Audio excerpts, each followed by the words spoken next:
انت عارفه ان انا لقيت ان انا كنت حاطه على فيسبوك مثلا من 10 سنين، عارفه صوره البروفايل اللي ورا دي بتاعت سلم والتعبان، فانت فاهمه انا بحبه لدرجه ايه. فاول طبعا مجالي كان بالنسبه لي فكره ان احنا بنعمل فيلم انا بحبه طول عمري، دي لوحدها اصلا كانت محمسه جدا. الف مبروك على فيلم السلم والتعبان الجزء الثاني، النهارده العرض الخاص. كلميني عن احساسك ان انت برضو بتشاركي في فيلم اسمه بقاله 20 سنه الناس بتتكلم عنه والناس بتحبه جدا. انا اصلا بحب الجزء الاولاني جدا، يعني كان عندي يعني حته خوف شويه علشان برضو الناس بالنسبه لها الاولاني ده كلاسيك قوي، بس الفيلم ده تحفه تحفه تحفه. مش خايفه ان الناس تربط ما بين الجزئين؟ كنت خايفه، بس يعني لما هتتفرجي او الناس هتتفرج هتفهم ان لا ملوش علاقه بيه خالص، يعني ده فيلم وده فيلم. الدور جريء شويه او شويتين، فما كنتيش خايفه؟ لا خالص، لان امينه دي موجوده في الحياه كلها، الست اللي هي مهتمه بنفسها وما بتشتغلش عادي عايشه حياتها براحتها، فلا انا شايفه الدور عادي جدا طبعا. لا على فكره صحابي انا مش بسخنها في حاجه غلط، انا عايزه اخليها قويه، فاهمه؟ يعني انا عايزه ما اشوفهاش ضعيفه، ما اشوفهاش بتتخان وقاعده ساكته، فانا صاحبتها اللي بتديها بوش،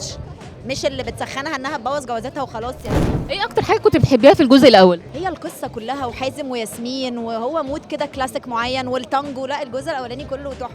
بس هو اكتر حاجه ممكن اقول ان التانجو، موضوع التانجو ده كان حلو قوي. طيب وانت بتقري السكريبت بتاع الجزء الثاني حسيتي ان في ربط ما بين الجزئين؟ لا خالص، لا مش اي علاقه، ده حاجه وده حاجه تانية خالص. ايه بتجهزي الحاجه الفتره دي؟